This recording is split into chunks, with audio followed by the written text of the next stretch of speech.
Ya, a ver, vamos a pasar lista. Javiera pasa. Presente. William Redondo. Presente, ingeniero, buenos días. José Ventura.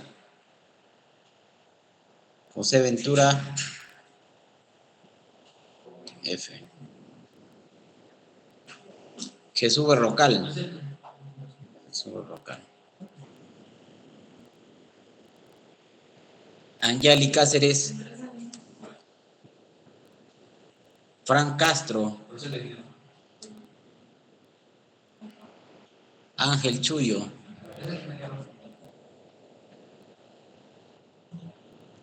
José Chura.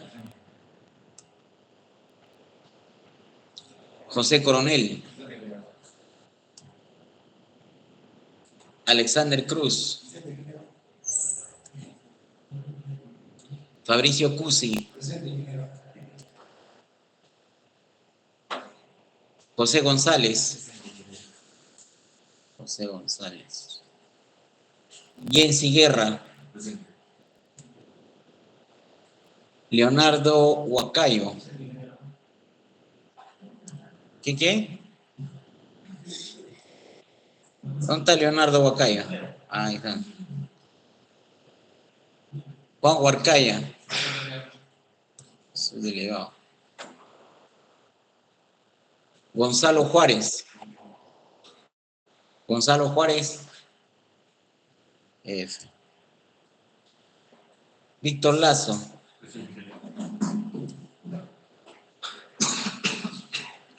Hugo Llamosas. Fabricio Mamani. Marco Paredes.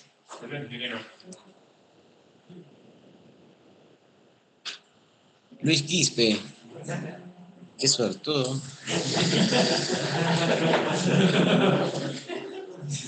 Yair Ramos. Yair Ramos, F. Gonzalo Ramos.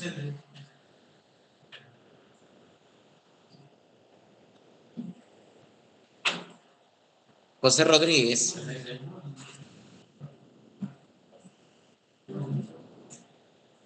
Marco Sánchez.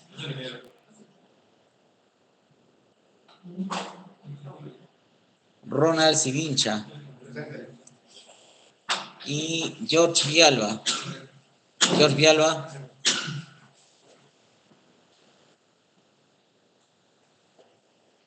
Estamos bien. Ya, a ver, vamos a avanzar un poco sobre el capítulo 3, ¿ya? Capítulo 3. Ya hemos hecho el modelamiento del generador, del transformador, entonces ahora falta el de la línea, ¿no? Con el cual ya casi estaríamos terminando todos los modelamientos y ya estaríamos listos como para poner todos esos modelos en un sistema de potencia y correr flujo, ¿no? Correr flujo. Entonces, en esta parte nos vamos a encargar de ver el modelamiento de las líneas de transmisión, ¿no? Vamos a ver que las líneas de transmisión tienen parámetros eléctricos, uno como la inductancia, por ejemplo, ¿no? Porque la resistencia es fácil de entender, ¿no? Fácil de entender. Tal vez la inductancia, como que un poquito dice, ¿cómo va a tener una línea de inductancia, no? Y también otro parámetro que tiene es la capacitancia, o sea, tiene los tres elementos, ¿no? Tiene los tres elementos eléctricos, ¿no? La resistencia, la inductancia y la capacitancia. Ahora, esto se manifiesta de acuerdo pues al modelo de la línea, ¿no? Si es una línea corta, por ejemplo, no está la capacitancia, ¿no? Ya un modelo de línea media, o sea, ya más larguito, ¿no? Más, ya se considera la capacitancia, ¿no? Y un modelo de línea larga, ya el efecto de capacitancia es tan fuerte de que hay que modelarlo a lo largo de toda la línea, ¿no? Eso vamos a ir aprendiendo, ¿no? Y luego vamos a hacer un flujo de potencia en líneas de transmisión, ¿ya? Entonces, empezamos. El propósito de la línea de transmisión, ¿cuál es? Transportar la energía eléctrica, pues, ¿no? Esa es la idea, ¿no? Hasta que hagan el invento de Tesla, ¿no?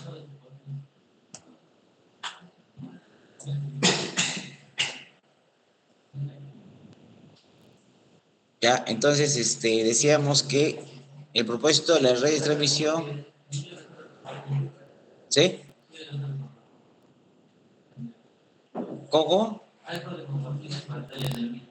No puede ser. Y ahora. Ah, ya sé por qué, pero es medio raro está este video ahí.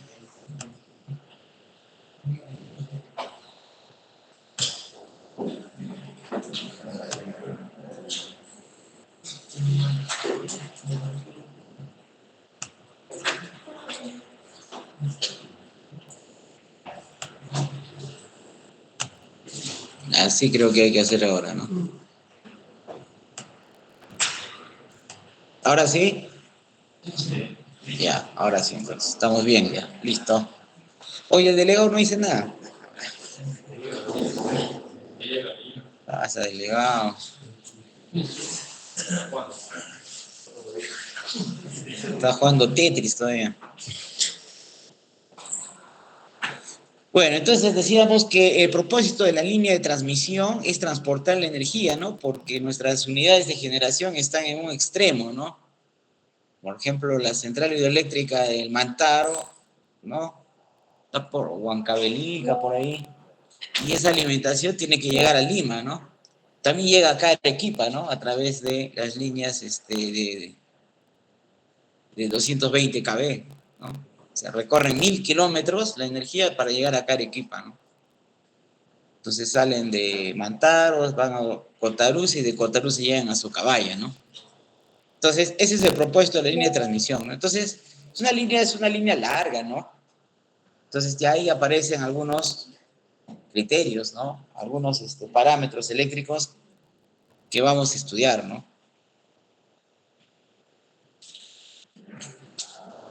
Entonces, estas líneas, pues, nos permiten el despacho, ¿no? Económico durante condiciones normales, ¿no? Porque si no estuviera la línea que viene de Mantaro hasta Socabaya, por ejemplo, nosotros tendríamos que arrancar aquí unidades en el sur, ¿no? Tendríamos que arrancar unidades más caras, ¿no? Y por lo tanto el despacho ya no sería tan económico, ¿no? Las tarifas serían elevadas.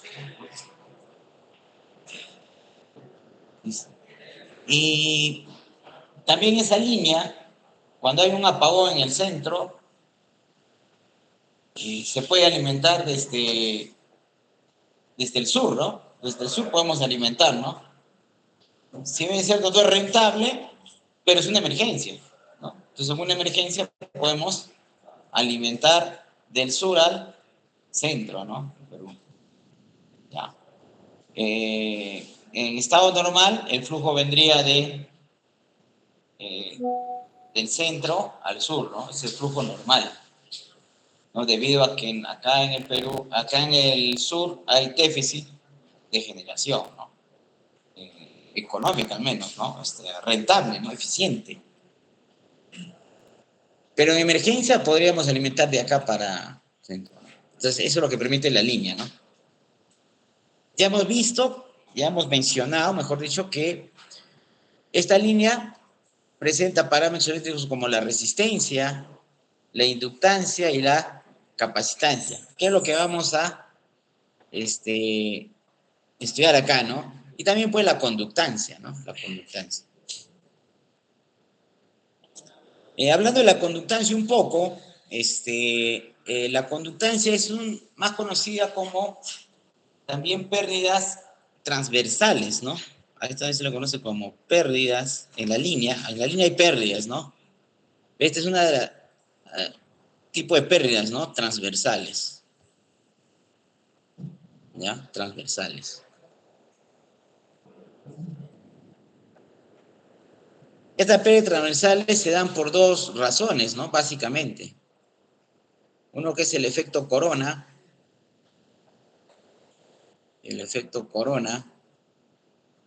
y otro que es justamente la conductancia, ¿no? La conductancia. ¿Qué es el efecto corona? ¿Quién sabe? A ver, ¿sabe el efecto corona qué es? A ver. ¿Cómo?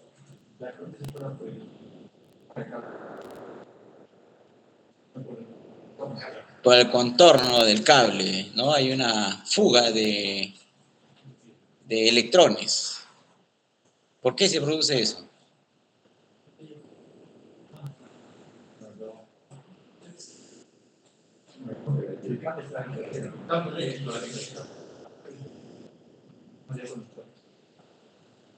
Ya.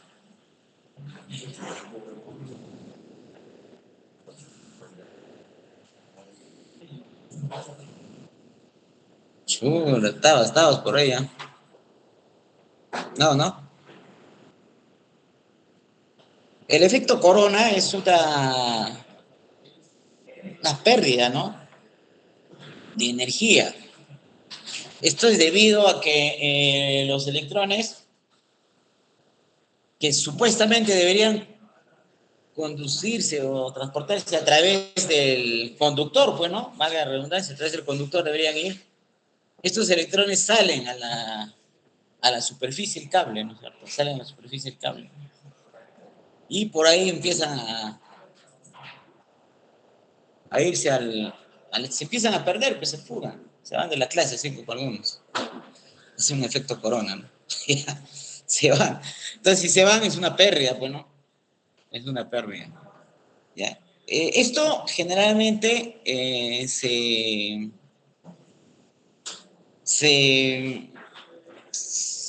ve el efecto, mejor dicho, para tensiones mayores a 138 kV, ¿no?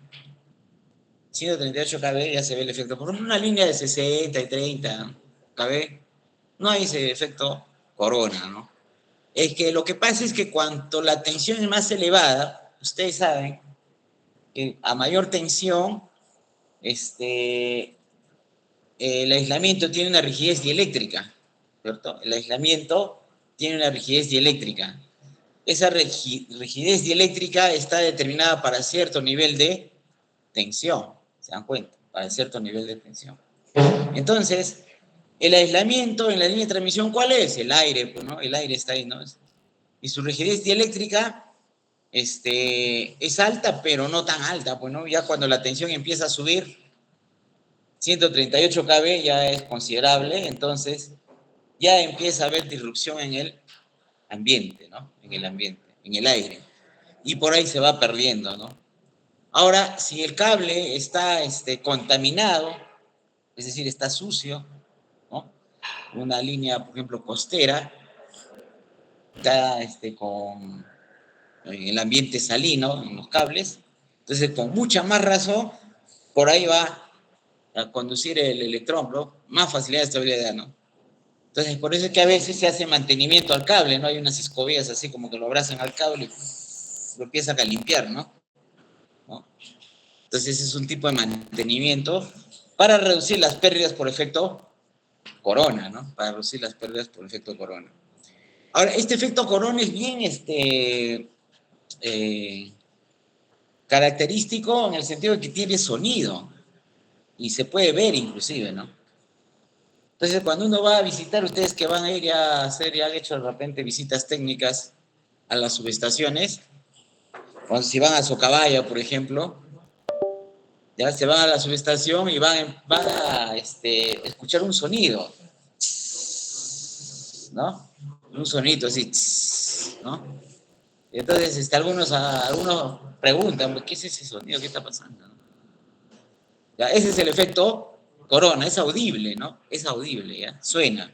Y de noche, incluso se puede ver la aureola, ¿no? La descarga de los electrones ahí, unos efluvios, ¿no? Efluvios se llaman eso, ¿no? Unos efluvios. ¿Y por qué es el efecto corona? Porque este es el conductor, ¿no? Y alrededor del conductor, ¿no? Alrededor del conductor se produce eso, bueno, estos saltitos, ¿sí? ¿No? Así, ¿no? Entonces es como una corona, ¿no? ¿Ya?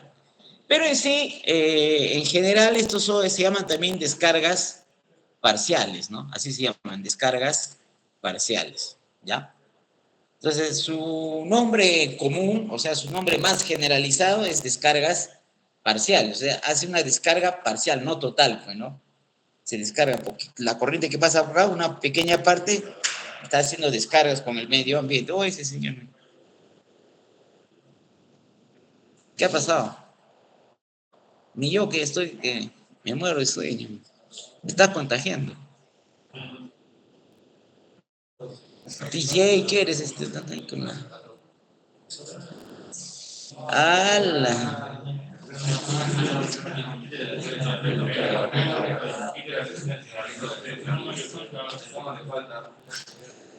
Está ausente, tú estás en otra clase, creo. ¿Cómo se apellida?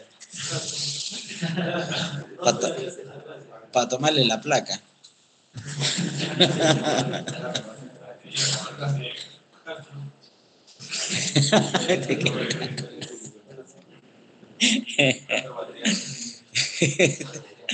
Al toque te doxean, ¿ves?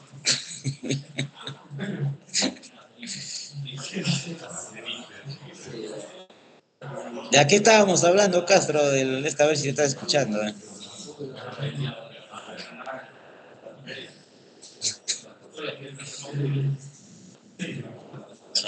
Ya ves.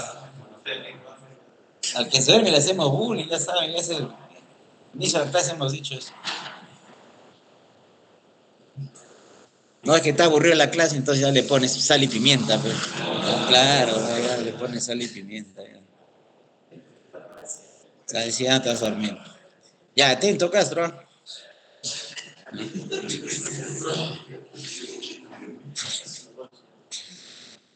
Bien.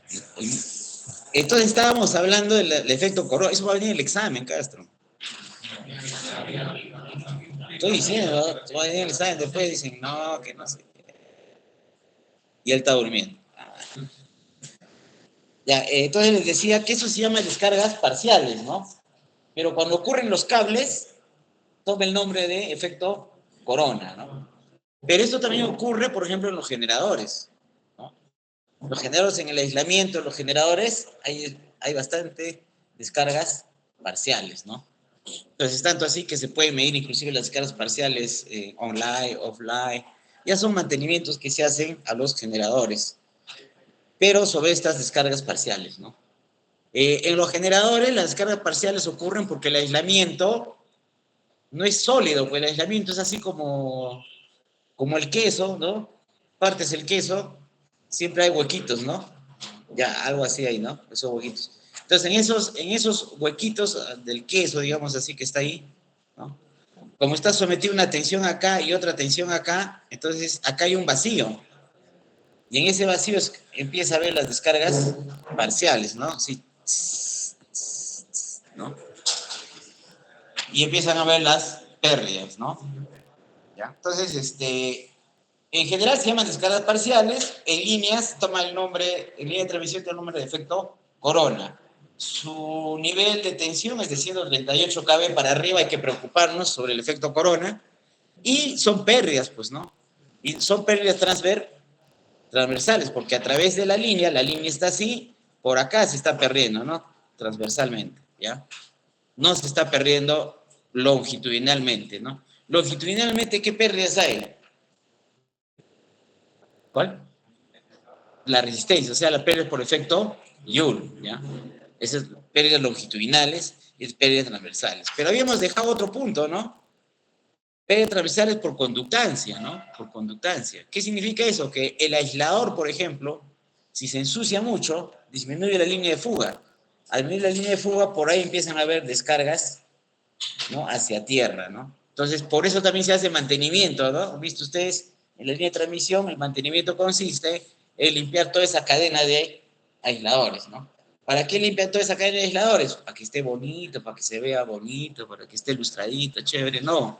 Para mantener la línea de fuga de este diseño, ¿no? De ese conductor. ¿Por qué? Porque cuando se está contaminando, esa línea de fuga disminuye, por lo tanto empiezan a haber descargas por ahí hacia tierra, ¿no? O sea, si por acá está el plato, por aquí viene, se va a tierra, ¿no? Entonces también es una pérdida transversal, ¿no? A través de la conductancia, ¿ya? La conductancia. ¿Correcto?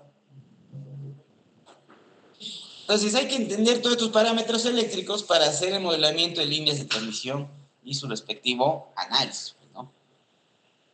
Entonces, vamos a estudiar de una vez el parámetro eléctrico más facilísimo, bueno, que es la resistencia, ¿no? Es evidente que uno ya tiene una idea que si el conductor es un conductor de electricidad, el material, ¿no? El material es un buen conductor de electricidad. Sin embargo, va a tener una resistencia siempre, porque no es un superconductor, ¿no? Un superconductor sí, pues la resistencia es cero, ¿no? Pero en este caso no. Además, en línea de transmisión,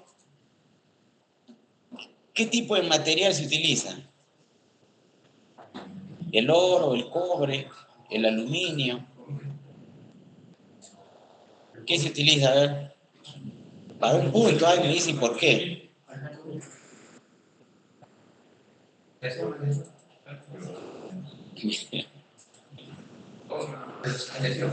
Ay, ¿cuál no sabe? Ches. No sé.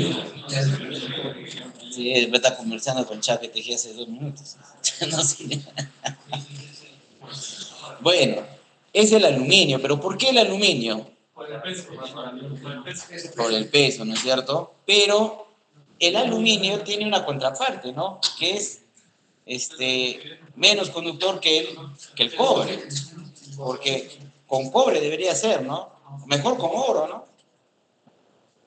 Claro, el oro mejor, ¿no? Sí, claro, bueno. Pucha, y si no te quedas dormido, Castro, hasta que vas a en una, ¿no? Paso anillo. ¿Ya? Entonces, antes había inclusive líneas de cobre, pero se lo han robado. Es más, la línea de transmisión que viene de... ¿Tú también estás como Castro? Ah, ¿qué ha pasado?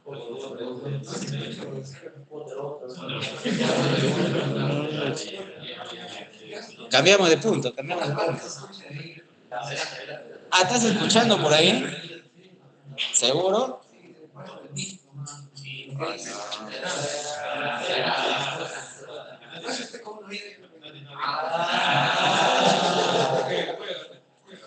Bueno, ya vamos a darle por... Listo. Ya, entonces decíamos, ¿qué estábamos diciendo ya que estaba escuchando por el audífono? Ah, ya, muy bien, ya, está bien. Cuando hicieron la línea que viene de, es la que estábamos hablando, ¿no? Que viene del Mantaro hasta acá, Socabaya, la línea 220, hicieron la línea, pues, y como saben ustedes, estos proyectos son grandes y estás en el Perú, y pues el proyecto era para 2 años, creo que llamó como 6 años, ¿no? Y el tema era que hasta la gente hizo huelga, no le pagaban los trabajadores, todo. Entonces se suspendió pues ¿cómo se llama? Ya casi la puesta en servicio, porque hábiles pues, los trabajadores dijeron, pucha, si ponen en servicio no nos pagan. Así que antes que pongan en servicio hagamos huelga, ¿no? Pero ya estaba pues, casi el 95% de la línea atendido, todo ya estaba casi listo, ¿no? Entonces, bueno, terminó la huelga, ya regresaron todos, vamos a poner en servicio a la línea. Y ya pues, para poner en servicio la línea, un procedimiento es empezar a subir tensión de un extremo, ¿no? Y en el otro extremo, el otro está, vamos a subir a 10 kb, ya 10 kb, a ver, sí, acá se tanto kb, ya, y así, ¿no? Hasta llegar a 220 kb, ¿no? O sea, es un tensionado parcial, ¿no? Poco a poco, ¿no? Entonces, pone 220 kb en un extremo y en el otro extremo aquí en Arequipa, nada, dice. Nada, nada. Ya voy a subir la tensión, ya sube la tensión. Nada. O está mal el radio, ¿qué está mal? ¿No? Los interruptores han cerrado. Sí, todos los interruptores están cerrados. Subieron y nada, por el otro lado, ¿no? Hay que inspeccionar la línea, ¿no? Si han ido a inspeccionar la línea, se habían robado los cables, ¿no? O sea, eso ocurrió, que en el Perú no te aburres, ¿no? Y ya, con eso han hecho ollas récords. Es que es de aluminio. Se han robado los mismos trabajadores, pues deben haber sido, como ya conocían, sabían que no estaba tensionada la línea, ¿no? Bueno, esa es la anécdota de esa línea que viene del Mantaro a Socabaya, ¿no? Cuando se hizo, ¿no? Porque antes de esa línea, el sur operaba en sistema aislado, ¿no? ¿Sabían eso, no? Y como Arequipa es otro país, a 50 Hz, ¿no? Sí. O sea, 50, ¿verdad? Ese 50 Hz estaba acá en el sur era 50 Hz y el centro norte era a 60 Hz, ¿no? Así era. Entonces, cuando ha habido esa interconexión, digamos, han tenido que rebobinar, cambiar los motores, toda la parte de acá, pues, ¿no? Porque ha pasado de 50 a 60 Hz, ¿no? Tanto así que en EGASA, por ejemplo, hay una, bueno, ya no hay ahorita, ya lo han sacado, ¿no? Pero había, yo lo he operado todavía, había un convertidor de frecuencia, ¿no? O sea, convertía de 50 a 60, ¿no? Es que había las máquinas a 50 Hz, o sea, había generadores a 50 Hz. Entonces, con ese convertidor de frecuencia pasamos de 50 a 60 y nos conectábamos al sistema, ¿no? Alucina. Bueno, esa es la anécdota, ¿no? De esta parte, ¿no? Entonces, se utiliza, como dicen sus compañeros, el aluminio por el tema del peso, pues, ¿no? Una línea de cobre, imagínate, 500 kg, sí, tremendas estructuras, ¿no? Que pesarían, costarían demasiado, ¿no? Encarecería ¿cómo se llama? Encarecería el costo, ¿no? Encarecería el diseño de estas líneas, sería muy alto su valor, ¿no? Entonces, por eso se opta por el aluminio, porque además como la tensión es elevada, entonces no se necesita mucha corriente, ¿no? O sea, la tensión es elevada, 220 kV, entonces ya el aluminio está por ahí, ¿no? Ahora, la resistencia, ya ustedes conocen este temita, ¿no? Es, depende de la propiedad del conductor, ¿no? Y cada conductor tiene su resistividad, ¿no? Eso depende de cada material, ¿no? La resistividad. Vamos a cambiar a rojito, ¿no? ¿Ya? La resistividad.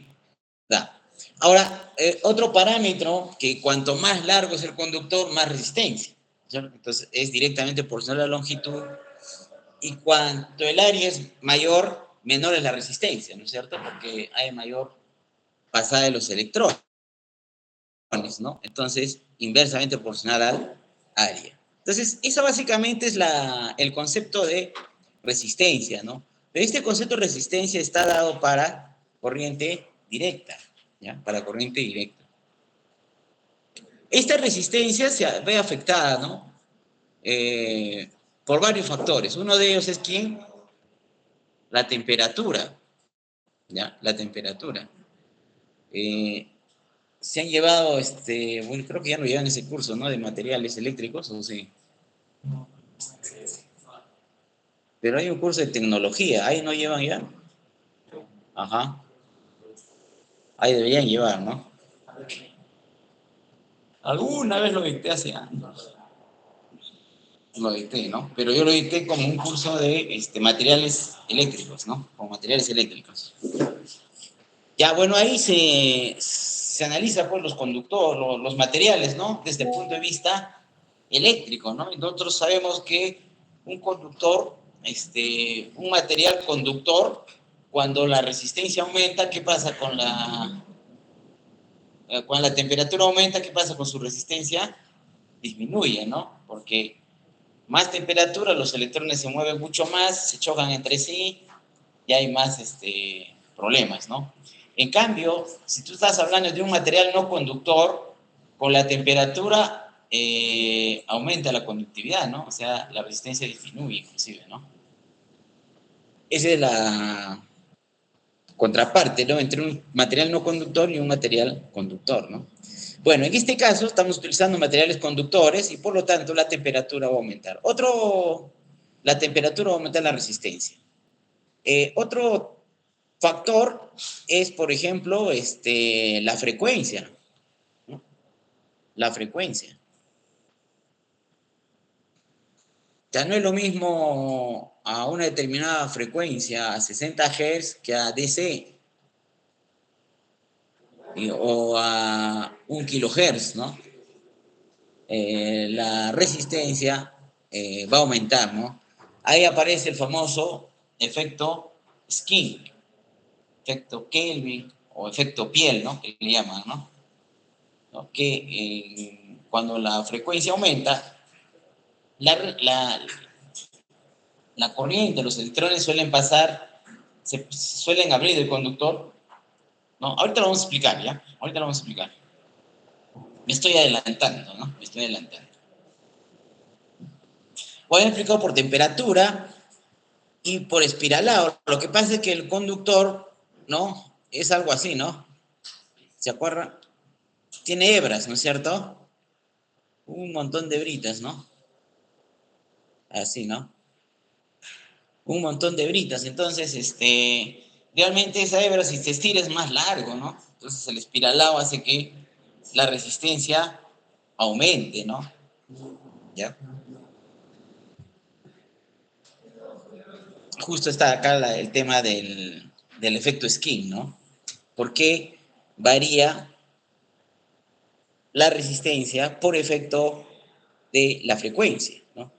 Este es un tema, este es cómo los electrones se distribuyen uniformemente a través de un conductor cuando estamos aplicando corriente continua, ¿no? La frecuencia es igual a cero, o sea, no hay frecuencia, ¿sí?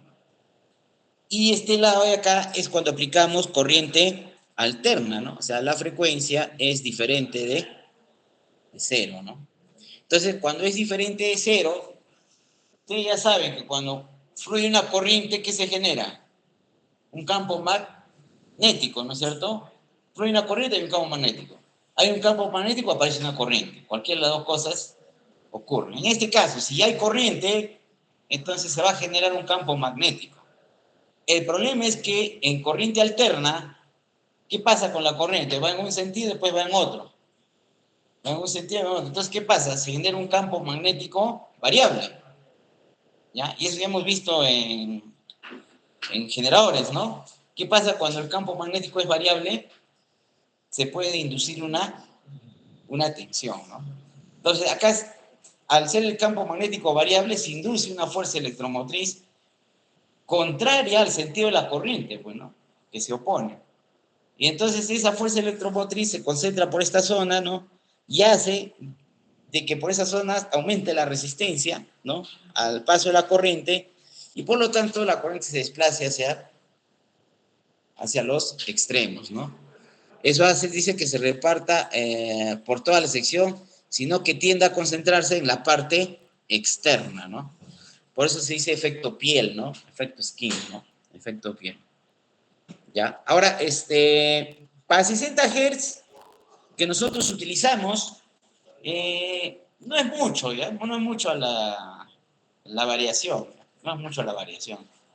De hecho, estaba mirando el otro día ahí en YouTube, creo. Básicamente no es mucho, es 2%, 1%, ¿no? Pero eso sí, ¿no? De acá decimos que la resistencia en DC es menor que la resistencia en AC, ¿no? Por la frecuencia, ¿no es cierto? Debido a la frecuencia. ¿Por qué? Porque ya no está pasando, pues para la misma área ya no se está utilizando el mismo espacio, ¿no? El mismo espacio. Entonces, ¿qué hacen los ingenieros electricistas para combatir este problema?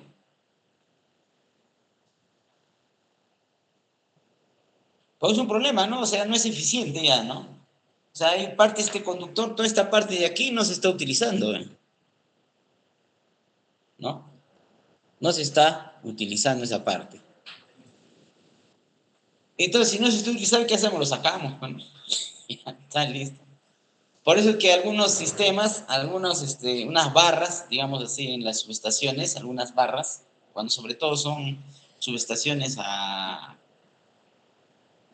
¿cómo se llama esto? Con techo, dentro de edificios, las barras son tubulares, ¿no? Las barras son tubulares, ¿no? Porque son de cobre, ¿no? Ahí las barras son de cobre, entonces son tubulares, ¿no? ¿Para qué?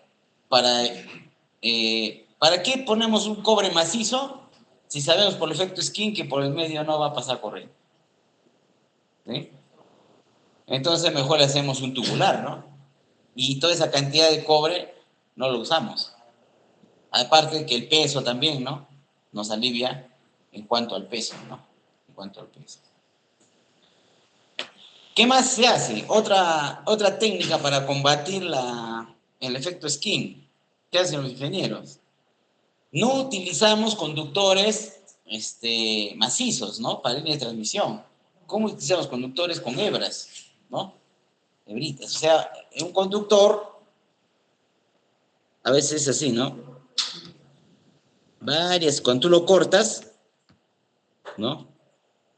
Está así, ¿no? ¿Sí? Así está el conductor, fíjate. Puras hebritas, ¿no? ¿Para qué? Para que cada hebrita es un conductor y en cada conductor se hace el efecto Skimpo, ¿no? Pero eso hace que por aquí esté pasando corriente. Por aquí esté pasando corriente, por acá también, ¿no? Entonces estamos como que utilizando todo el diámetro del conductor grande, ¿no es cierto? El torón, ¿no? En torones se dice esto, ¿no? Cada hebra es un torón, ¿no? ¿Ya? Entonces, eso también hacemos, ¿no? Y encima nos avivamos, ¿no?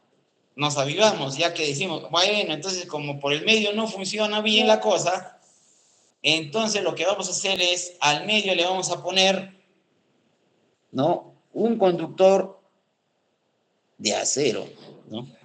Un conductor de acero le vamos a poner ahí, ¿ya? Ahí está, así, para que se note, ¿no? Un conductor de acero ahí.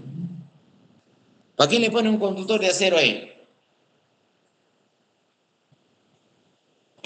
Porque entre las propiedades mecánicas del aluminio, el aluminio, si tú lo estiras mucho, se rompe, ¿ya? A la tracción se llama, ¿no? Son muy débiles a la tracción. Entonces, como son muy débiles a la tracción, al medio le ponemos acero, bro, para que el acero es el que resista, ¿no? ¿Ya? Entonces ahí se dice, son conductores de aluminio con alma de acero, ¿no? Conductores de aluminio con alma de acero, ¿no? ¿No? Como tu enamorada, ¿no? Alma de acero. Como tu ex, ¿no? Alma de acero. Duro.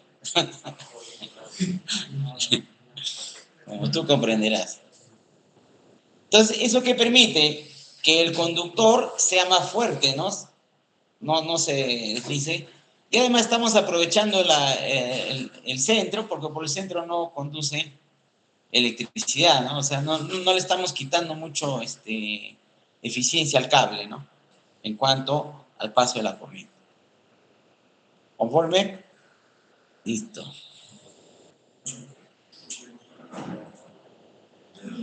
La resistencia, ¿cómo varía con respecto a la temperatura? Ya hemos dicho, ¿no? Si este es un valor de resistencia, R1 o una temperatura T1, si la temperatura aumenta, se va a este punto T2, entonces la resistencia va a aumentar, ¿no? Generalmente es lineal, aunque no necesariamente, esto hay que hacerle pruebas de todas maneras, pero generalmente es lineal, ¿no? Y entonces, de ahí se puede hacer que estos triangulitos de acá, ¿no? Este triangulito de acá y se forma esta relación, ¿no? En función de T1, T2 y T de acá, ¿no? Que es la temperatura donde supuestamente la resistencia del conductor se vuelve cero, ¿no? La temperatura sobre la cual se vuelve cero, ¿no? Por ejemplo, 241 grados al cobre en frío, ¿no? Pero 241 grados bajo cero, ¿no? Bajo cero. O 228, pero hacia abajo, ¿no? T, hacia abajo. Supuestamente a esa temperatura ya se comporta como superconductor, ¿no? Lo que pasa es que cómo llegamos a esa temperatura, ¿no? Entonces, los superconductores es algo así como la inteligencia artificial, ¿no? Es algo que ya se conocía, ¿no? ¿Ya? Los superconductores se conocen desde 1915, creo, por ahí, ¿no? Y la inteligencia artificial después de la Segunda Guerra Mundial, nomás, ¿no? El problema es que eh, ya conocemos que a esta temperatura, ya sabemos esta temperatura del cobre, por ejemplo, cualquier tipo de cobre, estamos hablando de 240 grados bajo cero, ¿no? ¿Cómo hacemos eso para tener ese conductor a esa temperatura y lo pasamos por toda la línea de transmisión, ¿no? Ahorita, por ejemplo, ¿cómo está el sol acá? ¿Cómo hacemos que ese conductor esté, ¿no? Bajo cero, ¿no? ¿Y a qué temperaturas? O sea, técnicamente no se puede actualmente con la tecnología que tenemos, ¿no? Si descubrimos alguna tecnología donde mantener esos conductores a esa temperatura, excelente, ¿no? O sea, solamente falta la tecnología, ¿no? Pues ya sabemos ya que ese material puede ser un superconductor, ¿no? Ya, entonces el problema es cómo hacemos que esa temperatura, trabajar a esa temperatura, ¿no? En el medio ambiente, ¿no? Ya, salvo que nos vayamos a Marte de noche, ¿no? Ahí sí, ¿no? Y de día se vuelve otra vuelta, se vuelve conductor con resistencia, ¿no? Da igual, la inteligencia artificial se descubrió, el perceptrón se descubrió hace, ¿cuánto? Pues, en 1940 y tantos, ¿no? Casi 50, digamos, ya. 50. Pero el tema es que no se desarrollaba porque pues no había la capacidad, ¿no? De que ahora hay en cuanto a memoria, ¿no? En las computadoras, ¿no? Como ahora hay un montón de memoria. En ese tiempo, hacer una computadora aquí era inimpensable, pero ¿no? Las computadoras eran un edificio, ¿no? Era la computadora, ¿no? Ya, entonces, por eso no se desarrollaba la inteligencia artificial, ¿no? Ahora se desarrolla por que ya hay, pues, los recursos, ¿no? Sobre todo la memoria, ¿no? Los chips. Listo. Bueno, eso es en cuanto a la resistencia, ¿no? La resistencia no vamos a tener ningún problema en cuanto al calcular el valor, porque esto ya lo da el fabricante, ¿ya? Esto ya te da el fabricante. ¿En función a quién? Al material que estás utilizando, pues, ¿no? Ya te da el fabricante. Entonces ya no hay mayor problema. Te lo da R por kilómetro, ¿no? O por metro, ¿no? Entonces ya tú, cuántos metros tiene tu línea, cuántos kilómetros, ya haces el cálculo y ya tienes la resistencia. Ahora, en sistemas de potencia que nosotros estamos utilizando en el curso, no estamos viendo sistemas de distribución, sistemas de potencia, generalmente pues R es mucho, mucho menor que la reactancia. Entonces, por eso, R casi siempre se tiende a despreciar, ¿no? Casi siempre se tiende a despreciar. ¿Mm? Entonces, un papel súper, súper importante en línea de transmisión no juega, ¿no? No juega. ¿Ya?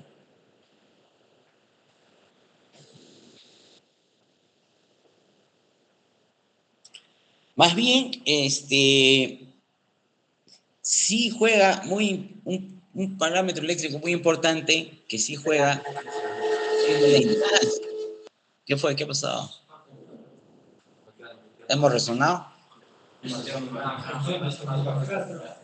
Castro, ¿te has caído y has presionado algo?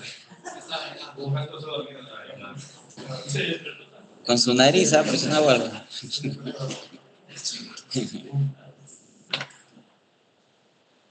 Ya. Entonces, la inductancia en un conductor sí es importante, ¿no?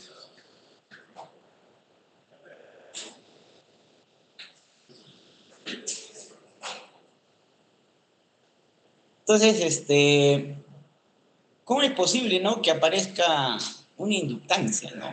En un conductor, ¿no? ¿Cómo es posible ese suceso? Básicamente es por el efecto, ¿ya? Es el efecto eh, que se produce en una línea de transmisión, ¿no? En una línea de transmisión, en un cable, un conductor, está pasando una corriente, ¿correcto? Pero ya sabemos que esa corriente genera un campo magnético, ¿no? Y como habíamos dicho, el campo magnético es variable y por lo tanto genera una inducción, ¿no? Una tensión en corto, induce una tensión, ¿no? En el circuito.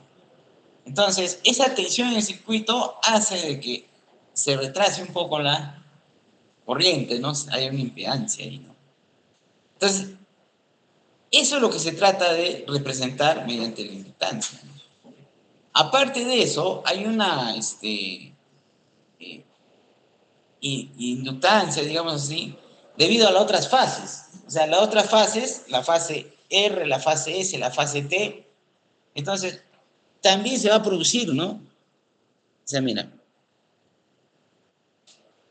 de la fase R, la fase S y la fase T. Entonces acá hay una corriente. Esta corriente entre sí produce campos, un campo magnético, ¿no? Un campo magnético acá, ¿no? Campo magnético, ¿cómo era así? Ya está, así. ¿No? Campo magnético alrededor de esto, ¿no? Está produciendo, ¿no? Campo magnético alrededor de esto. Pero acá hay otra corriente de la fase S que también está produciendo su campo magnético, pero este campo magnético cada vez más grande que interfiere con la fase R, ¿no? Interfiere también. Y de la misma forma, acá la corriente también interfiere, ¿no? Tiene su campo y también interfiere. O sea, todos interfieren entre todos. ¿Ya? Entonces, representar ese efecto es representarlo mediante una inductancia. ¿Ya? Para representar ese efecto en esa línea de transmisión, ese efecto lo representamos mediante la inductancia, ¿no? De un conductor. Acá dice, para materiales no magnéticos, la inductancia L es la razón entre los enlaces de flujo, ¿no? Magnético y entre la corriente. ¿Ya? Si el material es no magnético, entonces se entiende que su permeabilidad es constante. No es variable, ¿no? Es constante. Si su permeabilidad es constante, entonces hay una relación, ¿no? Proporcional, ¿no? Aumenta el flujo, aumenta ahí. Disminuye el flujo, y así está, ¿no? De tal forma que L viene a ser constante, ¿no? ¿Ya? Listo. Entonces, ese es el concepto de la inductancia, ¿no? En un conductor, ¿no? Ahora, ¿cómo vamos a calcularlo? ¿No? ¿Cómo lo vamos a calcular? Es esa inductancia, ¿no? Esa inductancia, que es un efecto, ¿no? Es un efecto que nosotros prestamos. No es que hay ahí un bobinado, ¿no? ¿Qué pasó? Que muchos piensan de que se debe a que como el conductor tiene espiralado, ¿no? Entonces ahí se forma una especie de bobina y por eso debe ser la inductancia. No, no, no es eso. ¿Ya? No es que haya una bobina dentro del, sino que es un efecto, ¿no? De campos magnéticos que debemos representarlos de alguna forma, ¿no? Y se presenta mediante la inductancia, ¿correcto? Entonces, aquí también uno se puede dar cuenta de que todo depende de cuán espaciados estén, ¿no? Los conductores, ¿no es cierto? Porque una cosa es estar así y otra cosa es estar así, ¿no? Más separados, ¿no? Entonces, el efecto mutuo va a ser menor, ¿no? El efecto mutuo va a ser menor. También depende de ¿cómo se llama?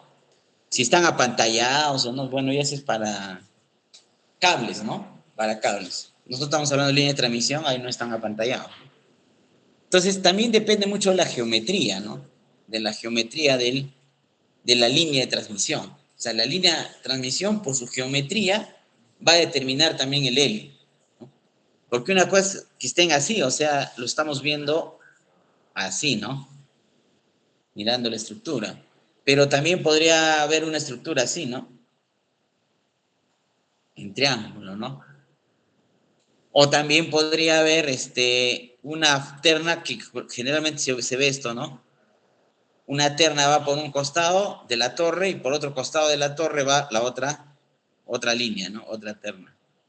Y entonces hay un juego de inductancias, ¿no? Es más, ya no de las tres fases, sino de la otra terna más, ¿no? Entonces ya todo se complica. Entonces todo depende de la geometría también, el cálculo de SL, ¿no? De la línea. Entonces, básicamente son 4 pasos, ¿no? Para poder calcular la inductancia de la línea, ¿no? Inductancia de la línea. ¿Cómo hacemos? Primero, vamos a decir lo siguiente. Si ya tenemos la corriente, entonces si yo tengo la corriente, yo con eso puedo calcular el H, ¿no? La intensidad de campo magnético, ¿no? ¿Cómo se relaciona I con H? Con la famosa ley de Ampère, ¿no? ¿Han llevado teoría de campos? ¿No? Ahí les enseñan eso, creo, ¿no? ¿No? Integrales circulares, ¿se acuerdan? ¿Gans? ¿Qué estarán diciendo? Pero bueno, ya. Entiendo que sí han llevado. Pero con... ¿Quién será Hans? Bueno, esta habilidad es porque si yo tengo H, ¿qué puedo obtener luego? Densidad de flujo magnético, B, ¿no? ¿Por qué? ¿Cómo se relaciona B con H? Con la permeabilidad. No hemos dicho que la permeabilidad es constante para estos conductores. ¿Y por qué B? Porque B es el densidad de flujo magnético. O sea, B es igual al flujo entre el área, pues, ¿no? Es una densidad de flujo magnético, ¿no? Entonces, si yo ya conozco el área, supuestamente conozco pues la geometría de la línea, conozco el área, por lo tanto, si yo conozco B y conozco el área, ya puedo despejar el flujo, ¿no? Muy bien, Castro, ya te resfriaste, ¿ves? Te vas a por dormir sin cobijarte. Ya ves. Para la próxima traes tu mantita. Ya no te resfrías. Ya. Sales jalado del curso, pero no resfriado. Algo bueno tiene que ser. Ahora vas a salir jalado y resfriado. Listo, entonces con eso llego a calcular el flujo, ¿no? Ese es el truquito, ¿no? El flujo. Y ya teniendo el flujo, y como siempre sabía la corriente, porque sé cuánto pasa la corriente, entonces ya puedo calcular la inductancia, ¿no? Entonces ese es el trámite, ¿no? A partir de la corriente, la ley de Ampère, calculo H, H está relacionado con B, y B está relacionado con el flujo, ¿no? Me doy una vuelta de 360 grados, básicamente. Entonces, a ver, vamos a calcular la inductancia para un conductor, ¿no? Para un conductor. Para esto voy a pintarlo acá con un resaltador. Ajá. Para que se note, para que se note. Este es el conductor, ¿ya? Todo lo que está en...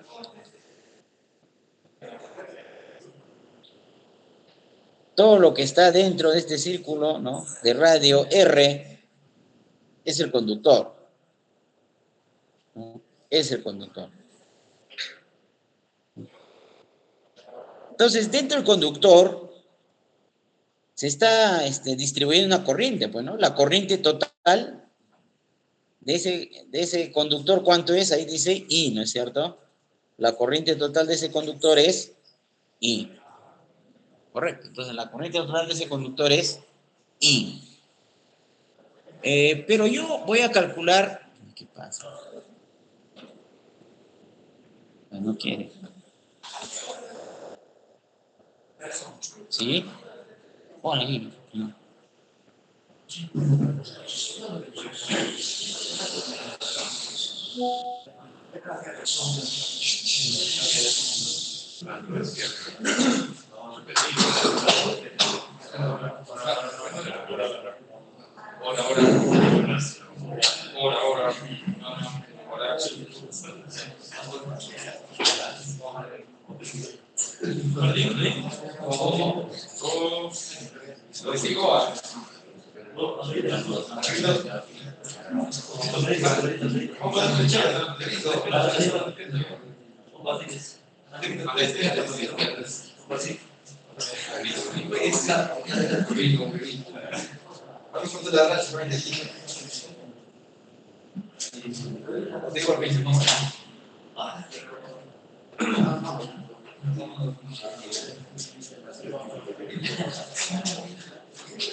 Ya, a ver, aquí estamos.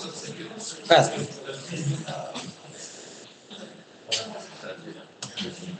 ¿Qué estábamos haciendo? Estaba coloreando. Ya, esta es la corriente, ¿no? Que pasa por ese conductor pintado de amarillo. Pero si yo hago, no a un R, sino a un X de distancia del centro, ¿no? Entonces, como hemos visto, la corriente se distribuye uniformemente, pues, ¿no? Entonces, a esta distancia X habrá una corriente I sub X. No será la total, ¿no? Será I sub X. Entonces, ahí yo puedo plantear la ley de Ampère, bueno, la ley de Ampère, ¿no? Y digo, esa es la ley de Ampère, una integral cerrada, ¿no? A lo largo de todo este círculo, ¿no? De radio X, ¿no? Entonces, ahí habrá un HX, ¿no? Por toda la longitud de línea, de 0 a 2πx, y toda esa circular me va a dar, ¿qué cosa? La corriente, ¿no? O sea, todo lo que encierre ese H me va a dar la corriente, ¿no? Esa es la ley de Ampère, ¿no?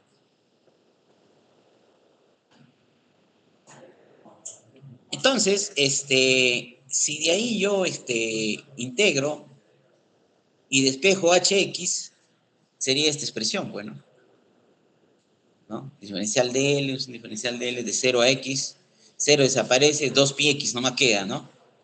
2πx, ¿no? 2πx es la circular, ¿no? De todo esto, ¿no? Integro toda esta parte, pues, ¿no? Circular, ¿no? Toda esta parte. Es la ley de Ampère, pues, ¿no? Entonces, a partir de ahí ya tengo una relación entre ¿quién? Entre H y I de X, ¿no es cierto? Hasta una distancia X, ¿correcto? Ahora, yo puedo también hacer acá, ¿no? Este límite acá.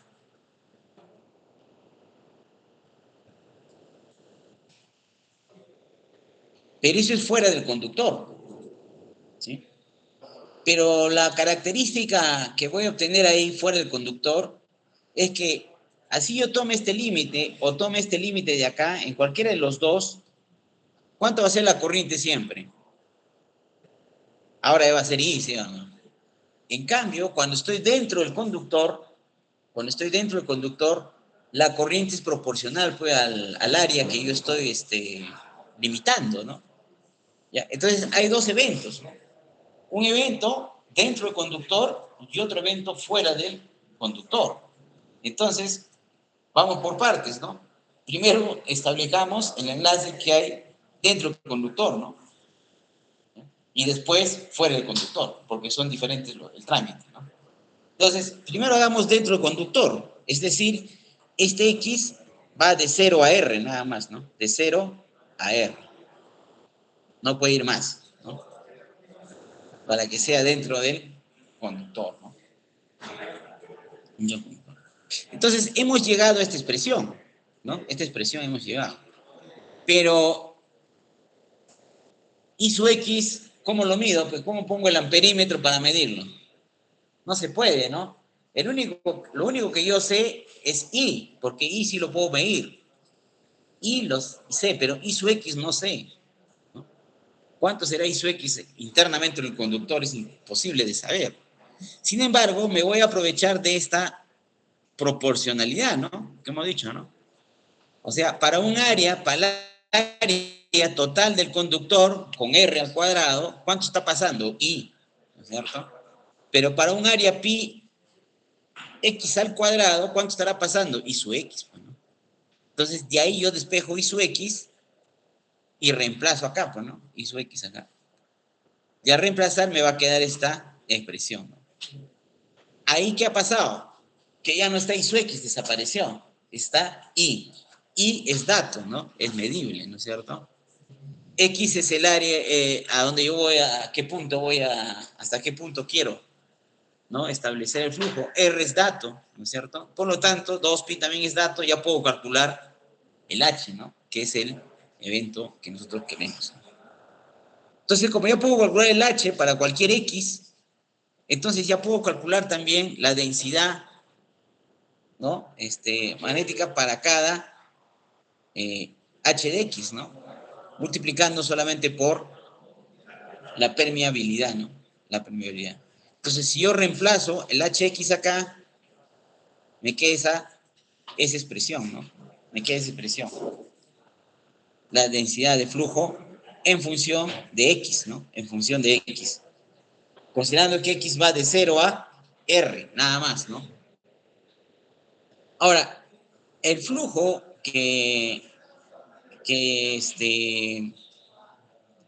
el flujo que va a ir por ahí, el área, muchos piensan que el área es como cuando uno calcula el J, ¿no? J que es igual a la corriente entre el área, ¿no? Densidad de corriente, ¿correcto? Densidad de corriente.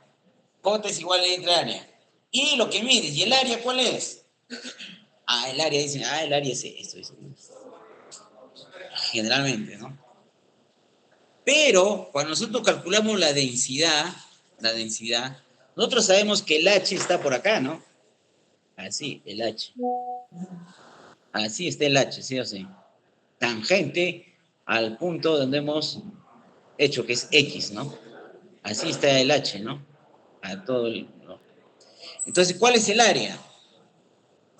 No es esto de acá que es manchado, ¿no? No es esto. El área sería toda esta parte de acá, ¿no? Que están viendo ustedes. ¿No? Ese sería el área, pues, ¿no? Donde acá habría un diferencial de X, ¿no es cierto? Un diferencial de X. Y aquí habría una longitud.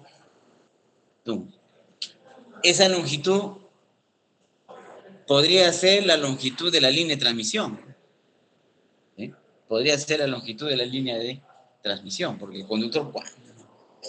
Pero yo estoy calculando, pues, para un cable en sí, recién este cable no sé dónde lo vamos a poner, ¿no? ¿En qué línea, de qué longitud tendrá? Entonces, es cuando se opta que la longitud va a ser, vamos a calcular para un metro, ¿ya? O sea, este H que encontramos es para un metro de longitud. Si yo quisiera para más metros, le multiplico nomás, pues, ¿no? Por la cantidad de metros. ¿De acuerdo? ¿No? Es como la resistencia, ¿no? Le hemos dicho que la resistencia te lo dan ohms por metro. El fabricante te da ohms por metro, porque él no sabe cuántos metros va a ser tu línea. Va a ser 1000 metros, 10.000 metros, no se sabe, ¿no? Él te da, mira, por metro mi resistencia es tanto. Ah, ya, entonces ya, ¿cuántos metros es mi línea? 10 kilómetros, ya, por 10.000. Esa es la resistencia, ¿no? De mi línea. Igual acá, ¿no? El H me lo va a dar por metro. ¿Te das cuenta? Por metro. Ya, entonces, ¿el área qué sería igual? El área sería igual, entonces, a diferencial de X por 1, bueno, diferencial de X por 1, ese sería el área, ¿no? Ahí está el área, mira, diferencial de X por 1, no hay que sacar esto de acá, para acá. Ese sería el área, ¿no? Porque B a qué es igual, B es igual flujo entre área. Pero no es esta área de acá, ¿no? No es esa área de ahí, ¿no? Ten cuidado, es el área transversal que está ahí. Y esa área ya hemos visto que va a ser igual a dx, diferencial de x por 1, ¿no?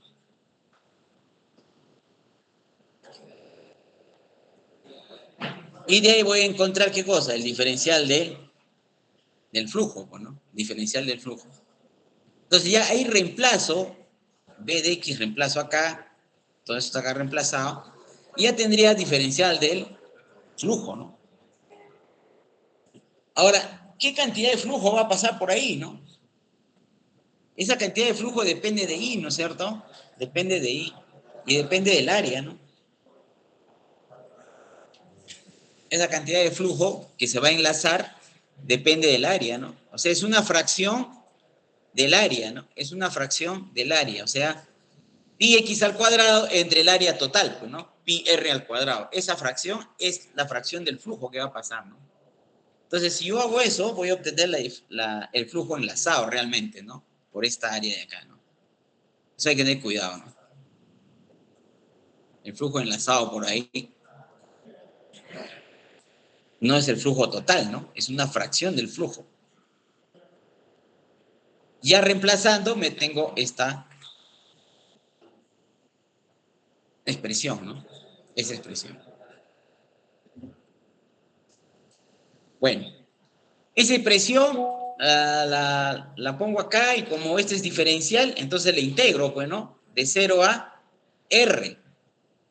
De 0 a R. No puedo más porque solamente estoy calculando el flujo interno, ¿no? La inductancia interna. Y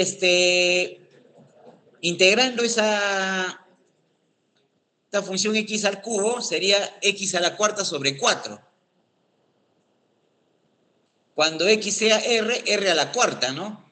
R a la cuarta con r a la cuarta se va, el 4 por el 2 es 8. Y me sale esta expresión, ¿no? Mu por I entre 8pi. Weber por metro. ¿Por qué por metro? Porque solamente hemos hecho para un metro, nada más, ¿no? Weber por metro, ¿no? Listo, pero ¿a qué es igual la inductancia? Una vez que tú tienes el flujo, ¿qué haces? Lo divides entre la corriente y de la inductancia. Si yo lo divido entre la corriente, justo I con I se me va a ir y me va a quedar este valor, ¿no? La inductancia interna entonces va a ser una constante, ¿no? Mu sub 0 entre 8, sí, ya, se desmayó Castro. Ah, no está acá. Paredes. Bueno, entonces ya para irnos, porque ya se desmayó uno, llegamos a la conclusión de que el flujo interno, o sea, la inductancia interna de un conductor no depende de la corriente, ¿se dan cuenta? No depende de la cantidad de corriente. Y es un valor constante, ¿no? Mu sub 0 entre 8pi. Mu, ¿cuánto vale? 4pi por 10 a la menos 7 henrios sobre metro. Entonces, reemplazando, sale este valor, ¿no? Ya en henrios, ¿no? Henrios por metro. Henrios por metro. Ya hemos dicho por qué por metro, ¿no? ¿Ya? Entonces, hemos calculado pues la inductancia de la interna de un conductor. ¿Qué falta? La inductancia externa, ¿no? ¿Ya? Y la inductancia total, ¿qué va a ser? La suma de la interna más la externa, ¿no? Y esa sería la inductancia del conductor. Pero la externa ya lo vemos la próxima clase, ¿no? Porque ¿qué hora es? Sí, ya pasamos, ya con razón, pues se están muriendo, se están cayendo.